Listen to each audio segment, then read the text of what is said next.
I've just seen a shocking video online how to clean one of these sharp floor tools, and I'm urging you not to do it that way. It had thousands of views and I'm going to show you what she was doing in just a short second. Now, if you want to clean your floor head, don't worry, stick around. At the end of the video I'll show you a link to my video, which is a safe way how to do it. So how was she cleaning it? This is what she was doing.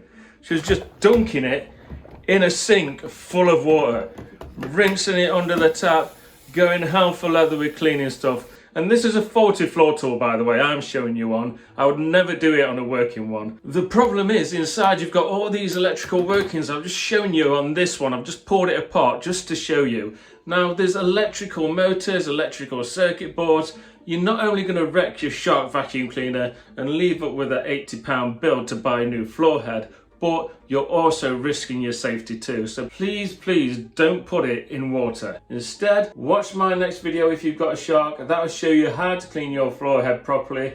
And don't forget to subscribe to my channel up here. My videos are normally much more helpful and more planned too, but I just needed to share this with you.